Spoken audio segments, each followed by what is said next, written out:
Nah, ya ini masih terkait dengan yang dugaan palsu atau asli ijazahnya atau bagaimana? Gini ya Pak, menjawabnya. Penggugat ini melayangkan gugatan mengakui bahwa Pak Jokowi itu alumni dan lulusan. Secara normatifnya memang ijazah Pak Jokowi itu kan asli. Hanya yang menjadi problem saat ini, ijazah yang dikuasai Pak Jokowi yang kemudian disita oleh Polda Metro Jaya itu yang kita belum paham asli ataukah tidak asli. Dia menyatakan keaslian ijazah Jokowi, ya memang dia harus berkata seperti itu, tetapi kan sangat lemah sekali dia tidak mempunyai bukti apapun ya tentang keaslian itu, apalagi dia memang mungkin belum melihat. Dan kita tahu bahwa selama ini sudahlah masyarakat sudah tahu lah, andai kata mempunyai sejak awal sudah dibongkar dan orang-orang seperti Roy Suryo segala itu pasti akan ditangkap. Di Solo itu dilayangkan gugatan baru itu dari pihak alumni Fakultas Hukum Universitas UGM Gajah Mada ya. Nah itu menyatakan ijazah Jokowi asli itu. Nah sedangkan Roy Suryo CS baru saja tadi siang konferensi pers ya menanggapi hal itu ya. Dan dia akan kejar terus ijazah ini. Nah bagaimana menurut Om Lim? Ya, dengan berbagai cara tentu Termul atau Jokowi akan mencari cara-cara membantah tentang mulai terbongkarnya kepalsuan ijazah itu. Sehingga kalau tadi saya nggak tahu siapa yang dimaksud Mas Hardi, dia menyatakan keaslian ijazah Jokowi, ya memang dia harus berkata seperti itu. Tetapi kan sangat lemah sekali dia tidak mempunyai bukti apapun ya tentang keaslian itu. Apalagi dia memang mungkin belum melihat. Dan kita tahu bahwa selama ini sudahlah masyarakat sudah tahu lah. Andai kata mempunyai sejak awal sudah dibongkar dan orang-orang seperti Roy Suryo segala itu pasti akan ditangkap. Tetapi kan sudah bertahun-tahun memang tidak mempunyai alat bukti gitu loh. Jadi alat bukti kalaupun mau yang disimpan di Polda, dan saya kira Polda akan punya satu beban berat sekali untuk menyatakan bahwa itu asli dan sebagainya. Karena kan pembuktian itu akan panjang. Tapi ginilah, saya kira itu sudah selesai. Yang bagus ini adalah tulisan Mas Rizal Fadilah kemarin ini bahwa sebentar lagi kepalsuan ijazah Jokowi itu akan terbongkar. Ada 5 hal. Saya mungkin nanti kalau saya lupa akan saya baca. Pertama adalah masalah kriminalisasi, dikobar-kobarkan tentang ijazah palsu itu. Yang dijadi kriminalisasi itu adalah para peneliti itu ya. Akan dikatakan kalau Roy Suryo akan memindah gawang yang tadinya adalah pembuktian ijazah palsu, tapi kemudian ini ada pencemaran. Pencemaran ini hal yang berbeda dengan masalah ijazah palsu. Dan pencemaran itu hal pasal yang lain, dan silakan saja kita akan bertarung di situ, dan nampaknya sudah ada titik lemahnya tentang itu.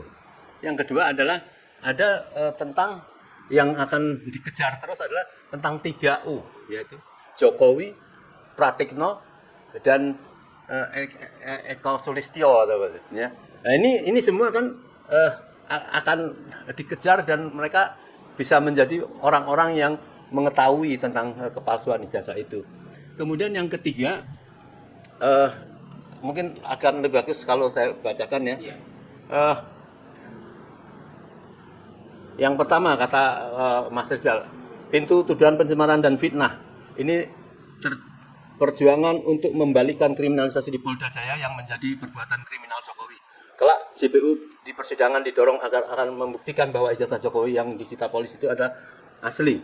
Tentu berdasarkan uji forensik yang detail, komprehensif, dan transparan. Kemudian yang kedua adalah pintu trio O, Joko Widodo, Pratikno, dan Eko Sulistyo. Ketiganya harus diperiksa serius oleh Bareskrim atas laporan tuduhan masyarakat. Joko Widodo pengguna atau penyuruh Pratikno, aktor utama sebagai pendukung sukses Jokowi pada wali kota, pilgub, dan pilpres. Mantan dekan Visipol, rektor UGM Eko Sulistyo, dan KPUD Solo yang juga berperan besar dalam penggunaan ijazah palsu. Ketiga, jalur KIP, ya. yang hingga kini masih berproses, baik gugatan Bonatua maupun Bonjowi itu bongkar ijazah Jokowi ya, membongkar proses perkuliahan Jokowi di UGM dan pendaftaran di KPU atau KPUD menjadi inti gugatan.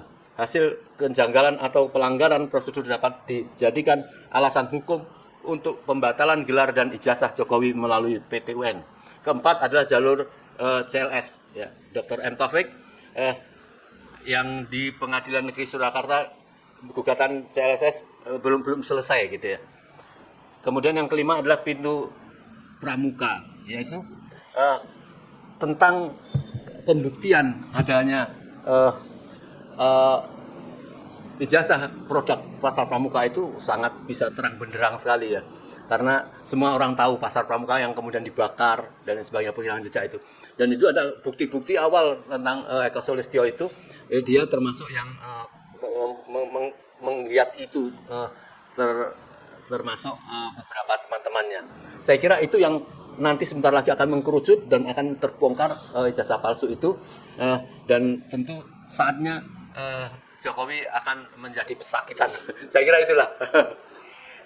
Dan isu yang kedua kalau nggak salah sih memang lagi viral juga nih soal Amin Rais ya, dan sempat kita dikabarkan katanya kantor Partai Umat mau digeruduk ya dari beberapa oknum gitu. Iya.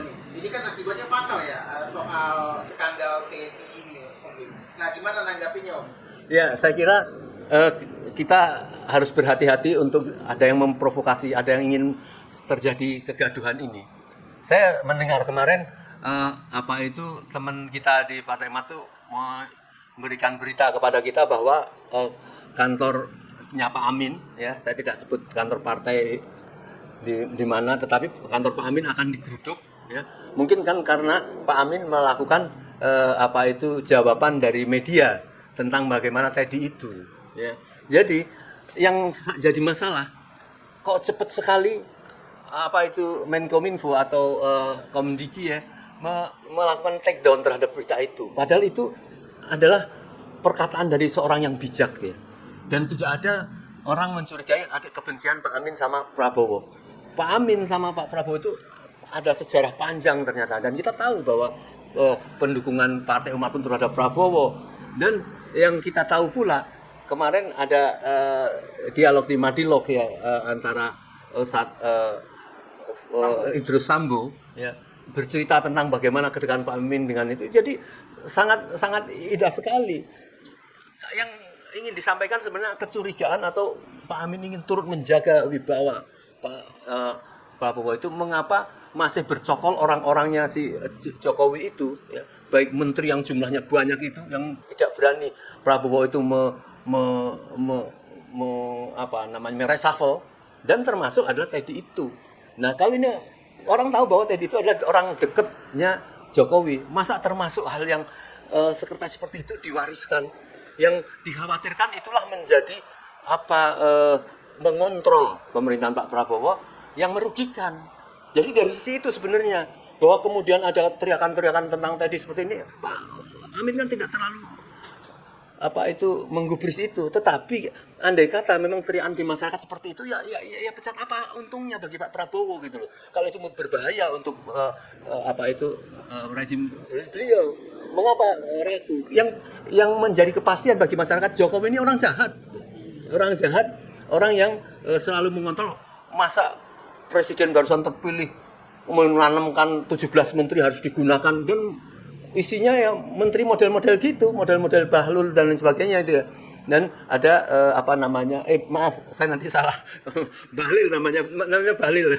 Jadi saya tidak salah menyebut ini. Nah, jadi ini yang tentunya disayangkan, sehingga Pak Prabowo tidak mempunyai satu kewibawaan dalam memimpin karena dikontrol terus, dan khawatirnya pengontrolan terhadap menteri-menteri terhadap Prabowo ini akan melakukan downgrade ya, atau melakukan satu putar balik yang punya kepentingan mereka itu adalah agar kalau Prabowo suatu saat akan terguling gara-gara kesalahan-kesalahan itu, yang akan naik akan ada Gibran. Itulah yang orang-orang tidak sangat curiga ya, karena kepentingan Gibran masuk ke situ itu kan kepentingan nafsu besar untuk memimpin itu adalah Jokowi yang 3 periode sudah tidak bisa, mau minta perpanjangan berapa bulan itu juga nggak bisa. Akhirnya ya dipaksakan lah ya, memenangkan Prabowo itu menurut beliau bahwa dengan mengangkat Gibran menjadi wakil presiden. Saya kira ya boleh saja Pak Prabowo menganggap jasanya bagaimana Jokowi memenangkan beliau. Tetapi yang perlu diketahui, jangan tergantung pada masalah itu. Pak Prabowo mempunyai kewenangan untuk melakukan satu wibawa yang tidak bisa dikontrol. Nah, jadi saya kira mungkin itu masalah tadi. Saya kira kita sudahi masalah itu. Karena kan semua orang yakin Pak Prabowo ini kan lelaki tulen gitu loh, ya. Punya istri cantik, ya. Anaknya bekas presiden kita yang sangat mulia, ya. Kemudian mempunyai anak yang juga berpendidikan luar biasa seperti Mas Teddy. Jadi tidak ada kalau kemudian teriakan-teriakan masyarakat mengatakan ada tadi ada buntet dan sebagainya, itulah persoalan-persoalan remeh-temeh yang tidak perlu ditanggapin lah, tapi perlu ditegaskan dan harus kita nyatakan semua bahwa memang mengapa itu menjadi sensitif, karena di dalam Islam itu memang masalah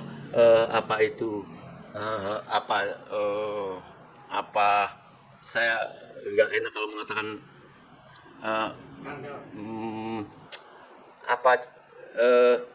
laki dan perempuan itu memang masalah-masalah yang sangat sensitif. Karena Allah mengatakan inna khalaqnakum min dzakarin wa unsa wa ja'alnakum syu'uban wa qabaila lita'arafu inna akramakum indallahi atqakum innallaha alimun khabir. Ya, sesungguhnya Allah itu hanya menciptakan 2 jenis kelamin, yaitu disebutkan pria dan wanita. Wa ja'alnakum syu'uban, kemudian dari keduanya itu akan berkembang menjadi bersuku-suku dan berbangsa-bangsa. Artinya laki-laki dan perempuan ini kan akan menghasilkan banyak manusia yang menjadi berkembang biak. Kan kalau hubungan tidak hanya satu jalur, kan tidak akan mungkin menghasilkan manusia. Dan itu Pak Prabowo sangat paham lah itu ya. Jadi kalau isu-isu yang seperti itu saya kira sudah diinyahkan saja. Tetapi bagi Pak Amin itu bukan ke arah sana. Mengapa orang-orang dekatnya Jokowi itu ditanamkan di situ yang menjadi berbahaya? Kalau seperti itu, kenapa tidak dipecat saja? Itu kan Pak Amin. Masa orang akan marah pada Pak Amin seperti itu yang dekat sekali, kedekatan dengan Pak Prabowo itu luar biasa.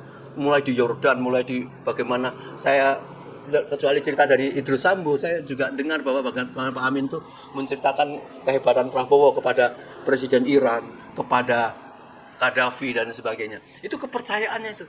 Jadi Pak Prabowo tidak akan suudzon kepada Pak Amin seolah menyerbu. Dan Pak Amin mengapa berani melakukan itu? Karena kedekatannya. Jadi jangan coba-coba kemudian mau nyerbu itu. Itu kemarin itu kalau memang ada orang mau nyerbu itu. Saya lihat para aktivis dan tokoh-tokoh masjid itu sudah memantau semua itu di kantor sekitar Tebet itu. Kalau sampai terjadi mereka itu akan dirujak benar.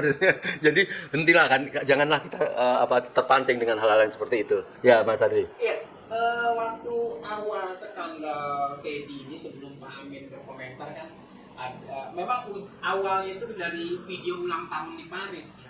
Nah, seperti orang awam ataupun mungkin di lingkaran istana, dari jarak jangankan 1 meter, jadi jarak 100 meter pun sudah dilarang untuk memvideokan. Iya. Nah, apakah mungkin video ini disebarluaskan secara gitu saja tanpa ada teguran, atau memang ada sesuatu dari dalam yang ingin menjatuhkan Prabowo mungkin, atau gimana? Ya kalau Pak Prabowo tidak suka terhadap video-video itu, kan mudah sekali mengusutnya. Kan acara kan tadi disebut di Paris. Kan kelihatan bahwa Pak Prabowo kemudian membangunkan, ini yang membuat video itu kalau bukan orang dekat itu sendiri nggak ada lain lagi. Apakah maksudnya kemudian ingin pamer bahwa ini loh kedekatan sama presiden, atau apa? Karena berita itu kan menjadi negatif. Jadi di tengah-tengah Pak Prabowo mengatakan sederhana di dalam ulang tahun tidak mengeluarkan, ini ada di hotel yang harganya ratusan juta per malam dan lain sebagainya. Jadi ini ada orang-orang yang sengaja memojokkan Pak Prabowo dengan berita-berita yang seperti itu. Ini yang maksudnya Pak Amin itu diusut dong orang yang kayak gitu. Ini berarti akan mendowngrade atau merendahkan Pak Prabowo dan punya maksud-maksud politik yang lebih dalam terhadap itu. Itu yang harus dicermati Pak Prabowo, hati-hati memilih orang-orang dekat ya, apalagi menteri-menteri yang masih belum teruji gitu ya. Ada menteri yang masih main orang bersudi terhadap bencana, masih pura-pura membawa kayu dan sebagainya, membawa ini, itu kan menteri kualitas apa seperti itu. Dan Pak Prabowo tidak berani meresafel itu. Khawatirnya orang mengkhawatirkan Pak Prabowo masih takut sama Jokowi. Pak Prabowo tunjukkan dong, punya dada bahwa ini aku yang jadi presiden, bukan ente. Dan Anda pasti akan dibela oleh masyarakat secara luas. Karena kemarahan orang ini kan terhadap masalah Jokowi yang sampai sekarang masalah ijazah itu pelanggaran konstitusi itu. Bagaimana dia mencalonkan dengan ijazah yang masih belum dibuktikan kebenarannya, belum lagi kepada anaknya. Gibran itu fakta tidak mempunyai ijazah, hanya keterangan disetarakan bahwa dia itu seolah-olah pernah punya pemahaman yang sama terhadap SMA, bukan ijazah. Nah ini hal yang sangat menjijikkan seperti ini selesaikanlah, dan rakyat tentu akan senyum membangun kembali menyelesaikan masa kepresidenan Pak Prabowo sampai 2029. Jangan bicara untuk pemilihan yang akan datang. Yang sekarang ini masih jauh, 2026 sampai 2029. Bagaimana untuk memberikan suatu pelaksanaan kebijakan-kebijakan yang membela rakyat yang sekarang ini sedang sangat terpuruk. Iya, dan kemarin ini udah banyak ya sampai sekarang, hingga tadi juga ada gelombang demo hingga ya beberapa aliansi BEM atau aliansi masyarakat juga bersama mahasiswa yang sering berdemo lah maksudnya.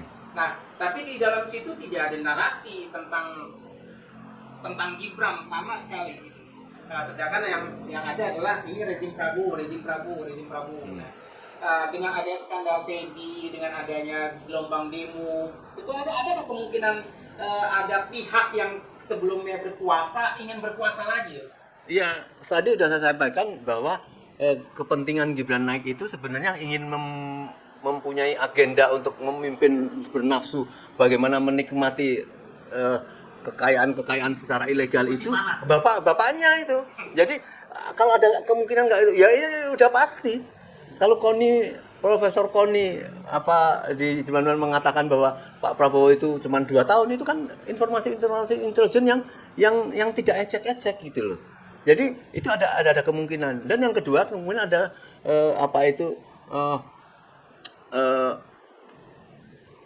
menurunkan isu-isu orang-orang yang akan merendahkan si Gibran, bisa jadi, sehingga teriakan-teriakan itu bagi masyarakat awam itu tidak terlihat. Tetapi yang jelas harus kita ikuti ya. Sekali lagi saya sebutkan Bapak pengacara senior Subhan Palal, dia sudah mempelajari persis ya tentang bagaimana kejanggalan ijazah Gibran itu, yang akhirnya bukan saja secara konstitusi menyalahi, tetapi memang melakukan penipuan, dan dia tidak mempunyai kapasitas, integritas dan sebagainya menjadi wakil presiden. Maka berhak rakyat untuk segera sebelum kejadian-kejadian yang lebih buruk menimpa bangsa Indonesia.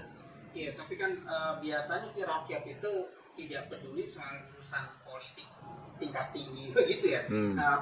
Pergantian kekuasaan hingga pemakzulan seorang presiden. Kan rakyat kan taunya ya presidennya Prabowo gitu. Rakyat nggak tahu ketika Prabowo jatuh naiklah Gibran gitu. Nah, dari segi aktivis kan sering banget itu menggaungkan bahwasanya kalau Prabowo jatuh ya sepaket Gibran.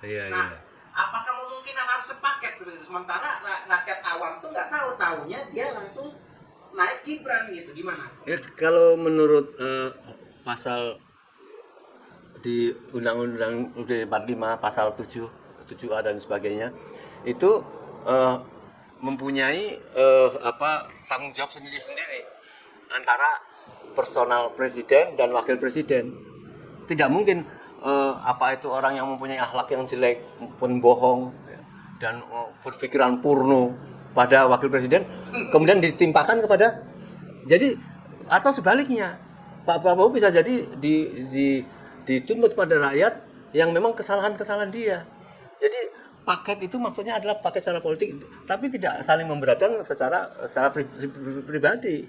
Jadi tetapi kalau misalnya Pak Prabowo tidak mengindahkan tuntutan-tuntutan terhadap Gibran, terhadap Jokowi, artinya kan dia melindungi. Apalagi terus berteriak-teriak hidup Jokowi dan sebagainya, kemarahan rakyat itu bisa jadi paket menjadi paket, karena bisa presiden dan bisa wakil presiden. Jadi saya kira kita lebih baik sekarang ini menegakkan hukum dan mengkoreksi terhadap kebijakan-kebijakan yang memang tidak pantas untuk diterus-teruskan. Ya. Jangan sampai Pak Prabowo itu tidak tahu kenyataannya. Ya. Beliau dengan PD mengatakan bagaimana MBG di depan apa namanya, di depan buruh, apakah bermanfaat? Dia kan tentu beranggapan, wah masih rakyat mengatakan, oh iya bermanfaat, tetapi nyatakan tidak.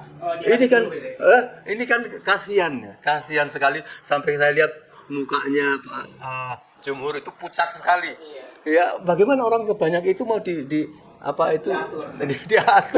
Nah, dan selalu begitu Pak Prabowo. Pada saat dia mengatakan, menyebut nama Teddy gitu, orang berteriak semua, woi, dikira Pak Prabowo orang mengelulukan, padahal mungkin sekarang ini sedang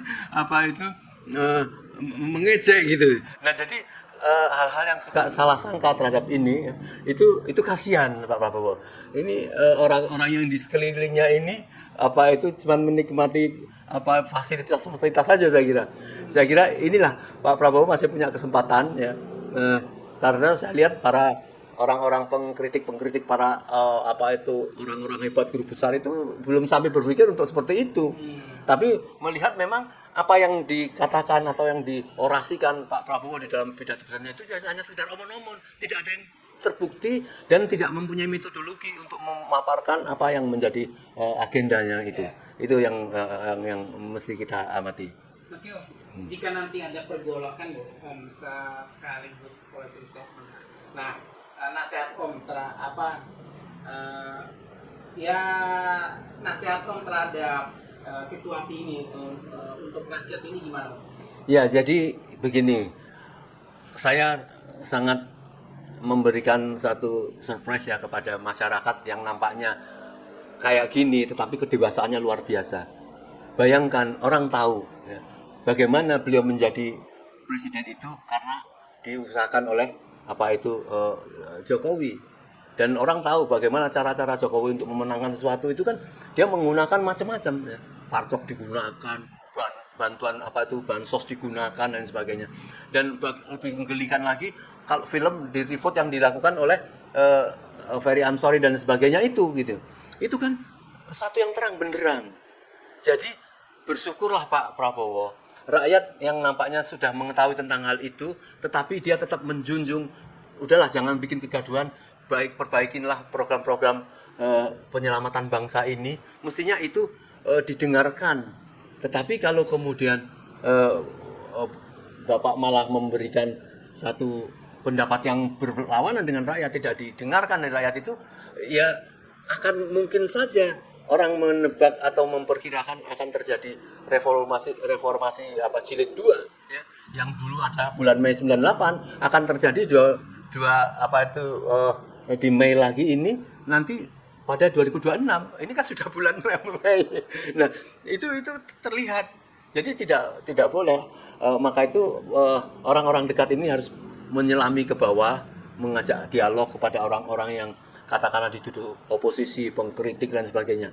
Mereka orang-orang yang sangat aware sekali terhadap ajakan-ajakan dialog itu.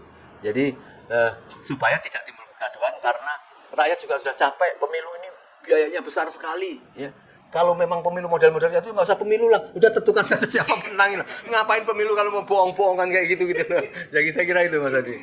Oke, baik Om. Ya semoga malam ini infonya menjadi pencerahan bagi rakyat Indonesia dan juga bagi kita sebagai aktivis juga. Semoga info-info ini menjadi kesadaran umat secara keseluruhan. Baik Om, terima kasih banyak Om. Ya. Sekian, wassalamualaikum warahmatullahi wabarakatuh. Waalaikumsalam warahmatullahi wabarakatuh.